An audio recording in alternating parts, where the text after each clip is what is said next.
Hello, I'm Patricia Kassim, Ontario's Information and Privacy Commissioner, and you're listening to Info Matters, a podcast about people, privacy, and access to information. We dive into conversations with people from all walks of life and hear real stories about the access and privacy issues that matter most to them.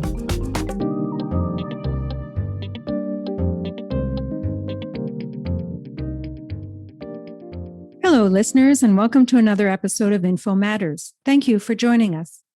We acknowledge the land we are on today is the traditional territory of many diverse First Nations, including the Mississaugas of the Credit, the Anishinaabe, the Chippewa, the Haudenosaunee, and the Wendat peoples.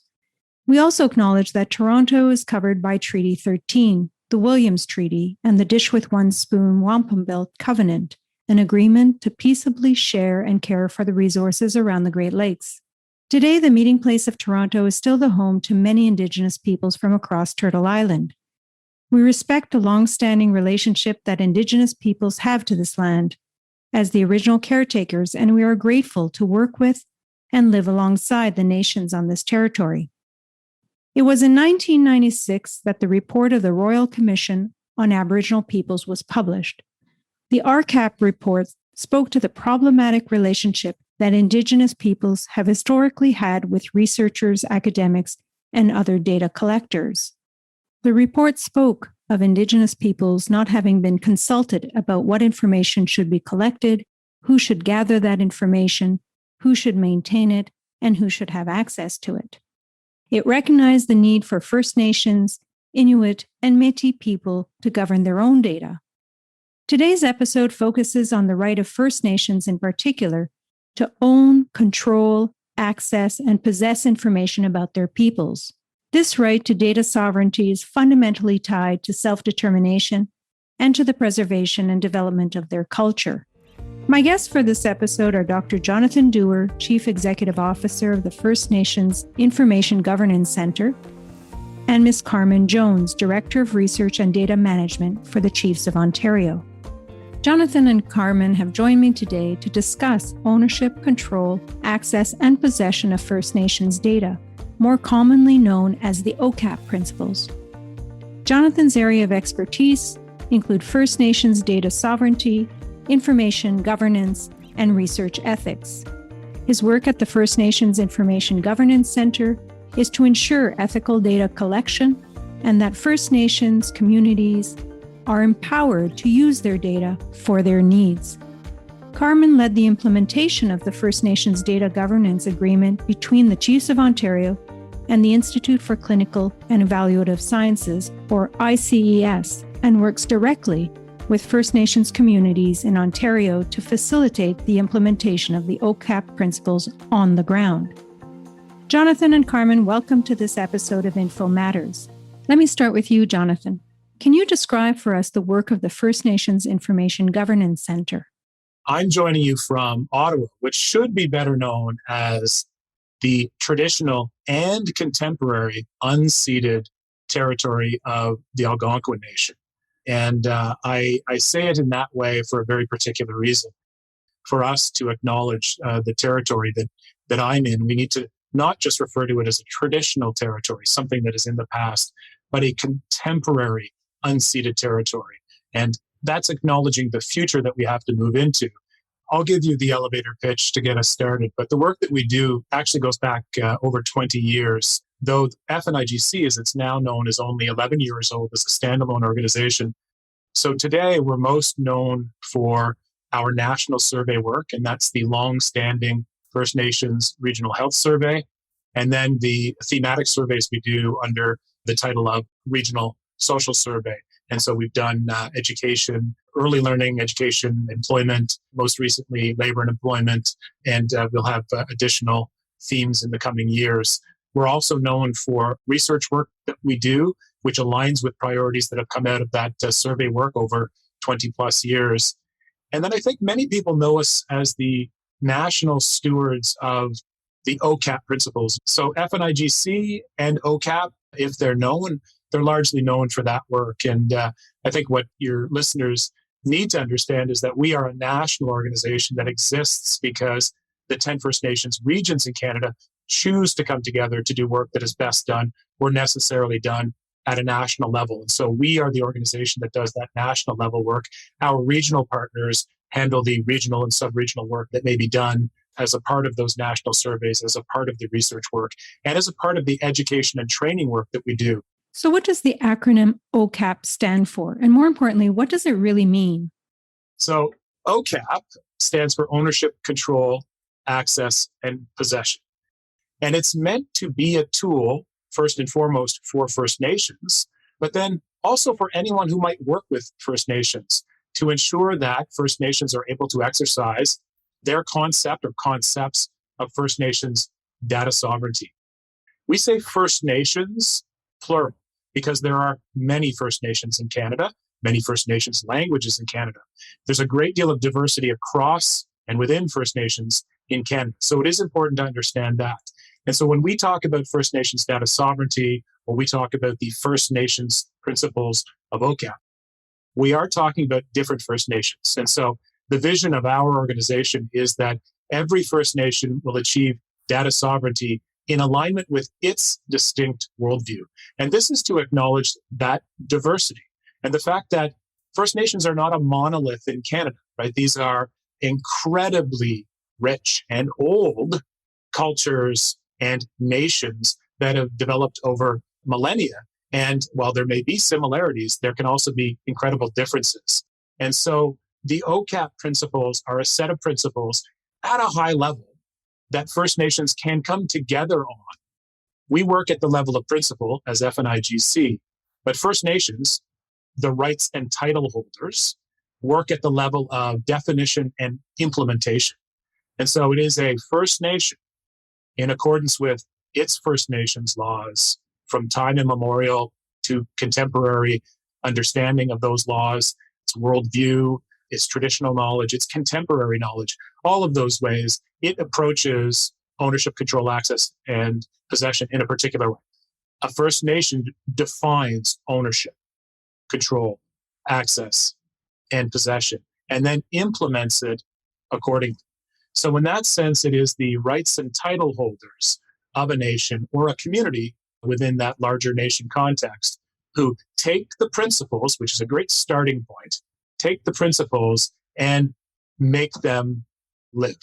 And so whoever they're working with needs to know what the OCAP principles are to be the best partner of that First Nation.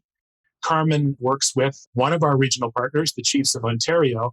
I'm super pleased that she's able to join us today too. She can talk about what it means to work with First Nations very directly on the ground in the context of that region that we can refer to as Ontario. Carmen, I'm looking forward to hearing about your experience in implementing these on the ground. But before we get there, Jonathan, can you tell us about the history behind these OCAP principles? Where did they come from originally, and why was it so important to develop them in the first place? There is this long legacy of unethical behavior in research and information gathering. That includes the over-collection of information from First Nations people, First Nations communities, from First Nations themselves. Why has the federal government, why have provincial and territorial governments done this? Well, because they can. And so there is this imbalance in power that has long existed, and as I said, still persists to this day. So in the early to mid 1990s, Canada made a decision to leave First Nations on reserve and in northern communities out of three important population surveys. And First Nations communities, the First Nations population was already struggling with a dearth of good information about First Nations, their own communities. And so being left out of what is admittedly a poor tool, a Canadian tool, is still a huge challenge. In some ways, it's better to be involved in something that is less than perfect than to not be involved at all. So this created a huge challenge for First Nations leadership. What they did was they turned that challenge into an opportunity, and they lobbied for the creation of a First Nations-led approach to data collection. That eventually saw the creation of what we now call the First Nations Regional Health Survey. The aspiration initially was for it to be longitudinal. An assessment had to be done in 2011, several years later. As to the ongoing feasibility of a longitudinal study, it was determined it was simply not feasible with the degree of complexity and the level of support that the federal government was willing to provide. And so instead, we have the cross-sectional approach that we know today. So this was historic. First Nations able to lead the discussion on not only how they would collect, what they would collect, but everything from conception to completion is informed by First Nations ways of thinking, ways of knowing, ways of being. And this has to be done, of course, collectively. And with that incredible diversity across the country, of course, there are the challenges of how diverse First Nations can come together and do this work. So if you take the legacy of unethical behavior, you take this historic moment of First Nations achieving this success of being able to go forward with a First Nations-led approach, there was the need to land on the way this work could be done ethically. And out of those conversations around the ethics of this work, developed a set of principles. This was the set of principles that a collective of First Nations could use to ensure that First Nations data sovereignty was being advanced, that First Nations, given their inherent treaty and constitutional right to self-determination, could successfully embark on this kind of never before conceived, never before completed, never before done process of national survey work. And then that it really just sort of caught fire as this incredible tool for First Nations, not just in this national survey work, but in other work across the country having to do with information, whether that's research or its relationships with provincial, territorial, and federal governments and beyond. So, Jonathan, what did the Truth and Reconciliation Commission have to say in their report about the need for good information and the respectful collection of data concerning Indigenous peoples? Were there any specific calls to action in respect of data sovereignty?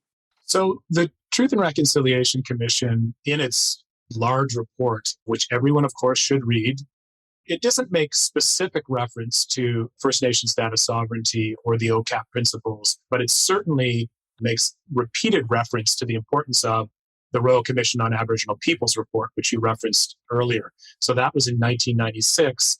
And of course, the TRC report was in 2015. So we're seeing like a span of 20 years there. But to their credit, the TRC talked about the importance of the RCAP report. They took a different approach to the idea of recommendations, instead putting out what they call the calls to action. So there are 94 of them. And data is an important element of several of the calls to action. There are calls to action about collecting specific information because it's lacking. And then, very importantly, there are these calls to action around a national council for reconciliation. So this would be an independent body that could hold the government to account on reconciliation. And it would need to have the mandate to collect, well, first to define what information is necessary, collect that information, and then hold the government to account. So one of those recommendations talks about the Prime Minister reporting to Parliament on progress. Well, he's going to need data to do that as well. So the National Council on Reconciliation, its data needs are extremely important in the TRC's report. But I think we can extrapolate from that the importance of First Nations, Inuit, and the Métis Nation working with its partner, Canada, in these efforts, right? So all of the constituencies of Canada coming together to determine what needs to be collected so that good reporting can be done, and ultimately the Crown, Canada, can be held accountable. Now that means that First Nations, Inuit, and the Métis Nation will need to be able to express their approaches to sovereignty, their approaches to data sovereignty. And I tease that out necessarily because First Nations, Inuit, and Métis Nation have different relationships with the Crown, historically and contemporarily. And so we approach these issues differently. I won't speak to Inuit or Métis Nation aspirations toward something called data sovereignty in their worldview or worldviews. You'll have to have them on your podcast to talk about it. Certainly we can do that. In your view, how well understood are the OCAP principles among and across First Nations communities, and how are they ultimately enforced? So I think Carmen's going to be able to speak to this in some really beautiful detail based on the work that she does in Ontario with First Nations in Ontario. I can tell you from the national perspective that the understanding around OCAP is much stronger today than it was 5 years ago and 10 years ago and 15 years ago. I know the tireless work that people did to develop these concepts, to communicate them, to work with First Nations, to learn from mistakes, and of course, build on successes. And there are many across the country that we could talk about if we had more time. So it's extremely well understood. It's not as well understood as I think we'd all like.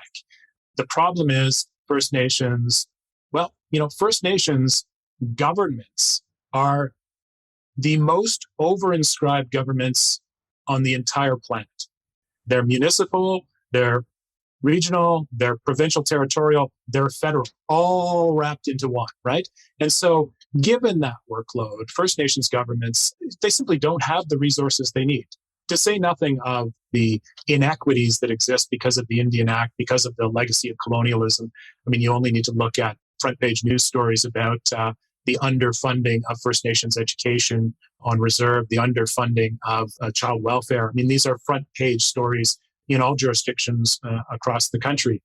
So it's this lack of capacity that really hinders a First Nations ability to wield OCAP as a tool to the best of their ability. It's why Carmen's work is so important to support First Nations on the ground from a regional perspective. It's why FNIGC, and Carmen sits on our national board, is so important because we can support from a national level.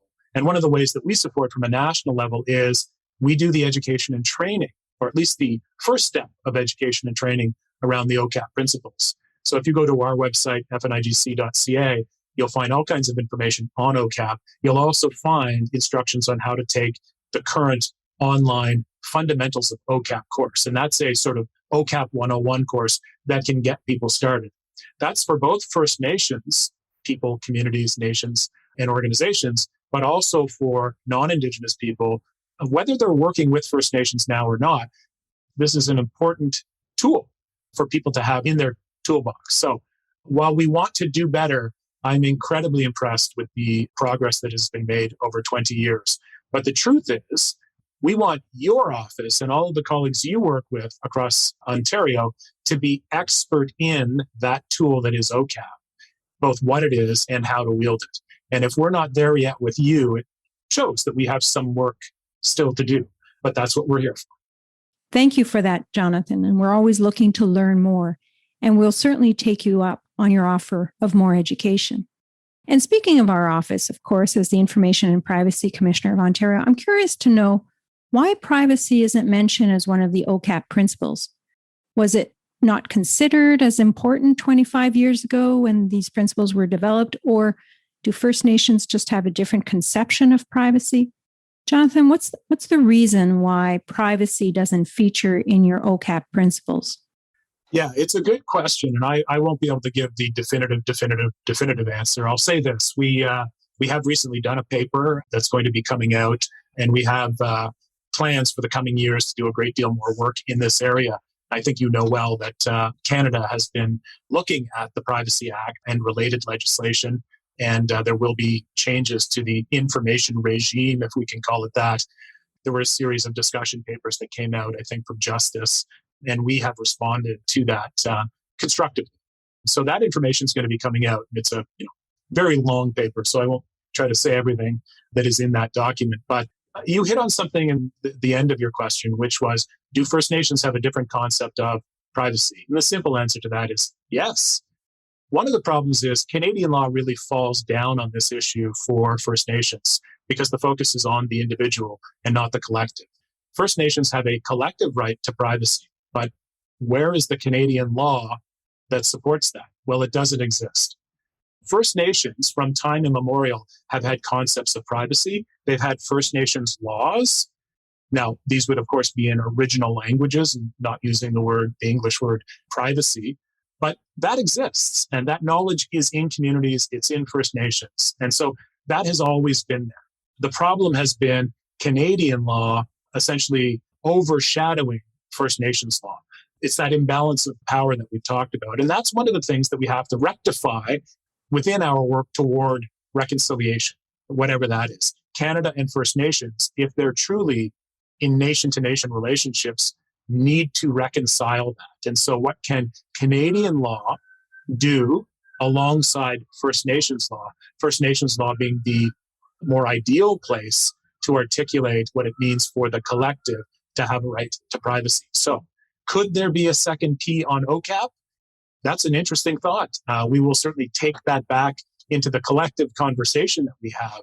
But I think there's a great deal of work that needs to be done within First Nations and with Canada to work through those issues. But the simple fact of the matter is, yes, First Nations have their own thinking on their own concepts of privacy, and Canadian law is insufficient.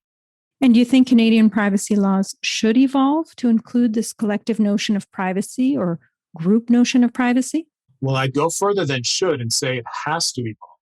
Canada can never achieve a harmonious nation-to-nation relationship with First Nations without it. Very interesting. You've given us so much to think about. Thank you, Jonathan. Megwich. Carmen, I'd like to welcome you to join us in this fascinating conversation and for listeners to hear your views as well. Let me turn to you now and ask you to tell us a little bit about yourself and the work you do at the regional level with the Chiefs of Ontario. Ani, Carmen Jojan Dishnakaz, Ginabajing and Dunjba. Before I talk, I want to acknowledge and thank you for having me on your podcast. And I'd like to acknowledge the Anishinaabe people in the traditional territory of the Anishinaabe Nation and the Treaty of 1850. I'm situated right now in Sudbury, Ontario. So thank you for having me. This has been great. I've been at the Chiefs of Ontario for about 8 years, but I started with them in 2010 on the implementation and development of the data governance agreement with the Institute for Clinical Evaluative Sciences. As Jonathan has said, I've been around in 1997 when the RHS, or Regional Health Survey, was put in place and the concept of OCAP did come out. So Chiefs of Ontario is one of the pilots of that, of the Regional Health Survey. So quite familiar with the past work that we've done in OCAP. I have been working at the Chiefs of Ontario and implementing OCAP principles at the regional level. As you know, the Chiefs of Ontario is a secretariat. There's 133 First Nations in Ontario that we work with, and has been quite a long journey. And OCAP principles is one of those journeys. That's fascinating.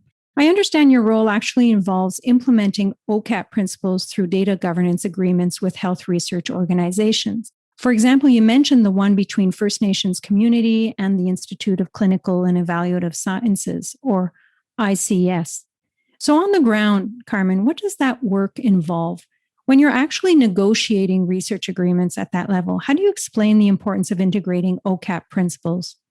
When we developed the governance agreement with the Institute for Clinical Evaluative Sciences, ICES, that took quite a long time. We did that from 2010 onwards. The agreement covers all the data that sits in ICES that is First Nation data.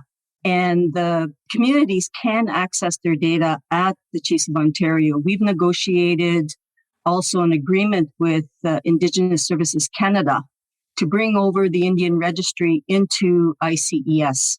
And so when we want to do, if a community wants to do a project within their community that the Band Council has agreed to do, we also work with them, and ICES notifies us and they say, oh yes, go ahead. They can do that through Applied Health Research Question, the ARC request, and they can do that.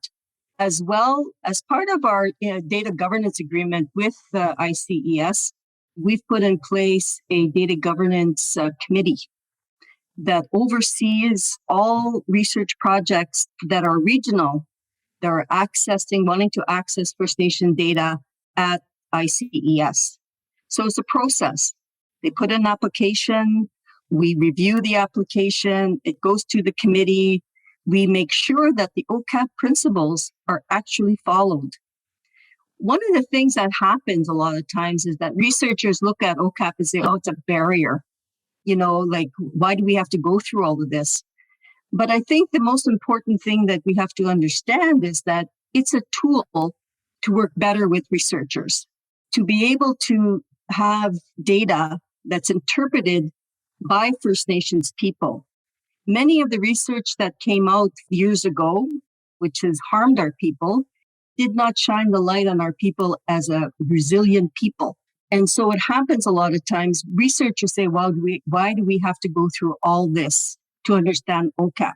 Well, in order to work with us, wouldn't it be better to work with us in partnership to understand where we're coming from instead of saying, well, we want to do it the way we want to do it? So I think it's very important for researchers, or if you want to go into partnership with First Nation community, to be able to understand why we need OCAP principles and why the communities, as the holders of that data, need to be able to use it in a good way so that they can, do the programs and services that they need in their communities. For example, we just completed a diabetes project across the province.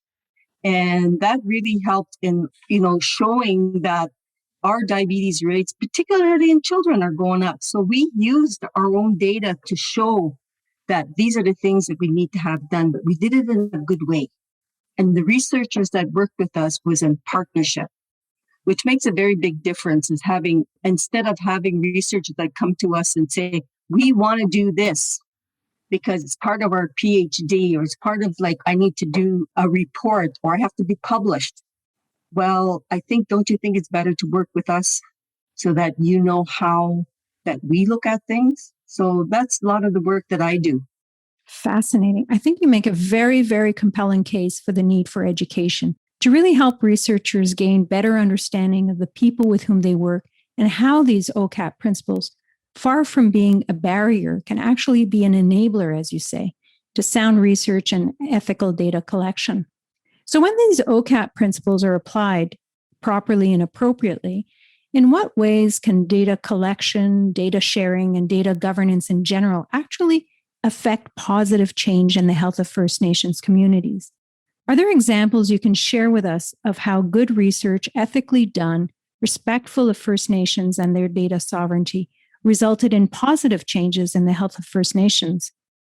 For example, we worked with about 90 communities up in the far north in doing chronic disease. So now that they've, looked at that data, they're being able to put in plans in their communities so that they can be able to put the proper services that are needed. In the past, what happened is that government always looked at our communities like, we don't have the data to show that what's happening in our communities. So government steps in. In this situation, the data actually provided the information, the services that needed to go into those communities, particularly around mental health, which is a very, very good point about the data that we've shown about mental health.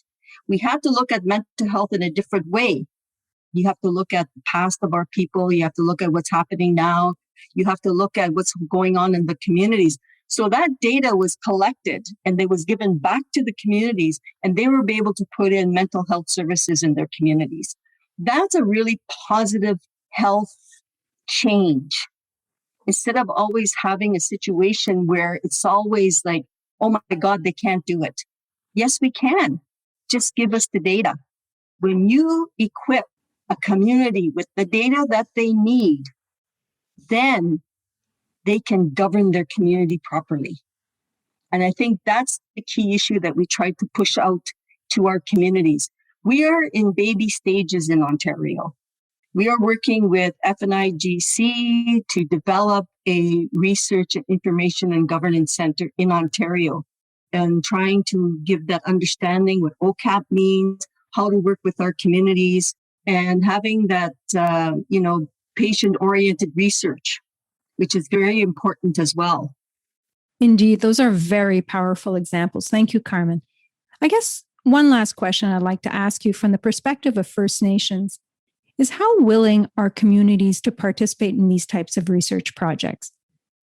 Have the OCAP principles helped in establishing that basic level of trust needed for First Nations communities to want to participate in research and for these projects to be ultimately successful and beneficial to First Nations peoples? What's your assessment of the level of trust that exists from the perspective of First Nations communities vis-a-vis researchers? I think that there are some researchers that are out working with our communities that have over the years built trust with our communities. But there are communities that will not allow people to come in to do research. I'll give you an example of Manitoulin Island. they have an ethics committee for those communities that are there. So when a researcher comes in, they must go to their ethics committee to make sure that, first of all, they look at the OCAP. They also look at what kind of relationship that they're going to build with those communities that they are working with. There's hesitancy out there in the communities because the communities are saying we've been researched to death, but they haven't seen the benefits of that research for their communities. I think that because of that, we at the regional level and also at the national level have to build trust with our communities, because they always come back to us, do we have to do another research project? So it's very important that we are using administrative data as well to link to see what the disease rates are, whether or not there needs to be changes, instead of always going to a community and asking them to engage. We do have a process. If it's a health research project, there is the data governance committee, but we also go to it's called the Health Coordination Unit, which is all the directors of the political territorial organizations and independents that sit there. And we bring the research to them and they say whether or not it fits within our priority areas to do the research. So they have to work with their communities as well. So because of what's happened in the past about researchers and what's happened in the past about none of that research came back to the communities, and when it did come back or when it was released, it was never in a good way. And I think that we have to do a lot of work with our communities as well to get them to understand what OCAP means and to get to build that trust with our communities. One of the common words that I've heard in the past is expert researchers, trusted researchers. Well, for us, trusted researchers doesn't mean that you're trusted in our communities. It makes a big difference. You have to build a relationship, no matter who you are. So I think that's very important. Thank you so much, Carmen. And thank you, Jonathan, as well, for teaching us about First Nations data sovereignty, about the importance and the origins of the OCAP principles, and most importantly, about the critical need to establish that trusting and respectful relationship on which research can proceed by First Nations communities for First Nations communities. You've helped us understand why data sovereignty is so important to self-determination of First Nations peoples and to the preservation and development of their culture, particularly when communities themselves have a say in identifying research priorities, designing research methods, and ensuring responsible and ethical use of data to help communities support themselves in improving their level of services and ultimately their health. So thank you, both of you, so much. For those of you out there who want to learn more about the OCAP principles, I encourage you to visit the First Nations Information Governance Center website and find more information about OCAP there. And if you're interested in general information about access and privacy topics, you can visit our website at ipc.on.ca. You can also contact our office for assistance and general information about Ontario's access and privacy laws. Again, Carmen and Jonathan, thank you so much. It's been a real honor to speak to you both. And I hope this is the beginning of a much broader dialogue towards understanding the importance of data sovereignty to First Nations peoples, expressed through the OCAP principles, and their role in guiding us along our journey towards lasting and sustainable reconciliation. I wish you both very well. Well, that's it for this episode, everyone. Thank you for listening, and until next time. I'm Patricia Kassim, Ontario's Information and Privacy Commissioner, and this has been Info Matters. If you enjoy the podcast, leave us a rating or review. If there's an access or privacy topic you'd like us to explore on a future episode, we'd love to hear from you. Send us a tweet at IPC-InfoPrivacy or email us at podcast@ipc.on.ca. Thanks for listening, and please join us again for more conversations about people, privacy, and access to information. If it matters to you, it matters to me.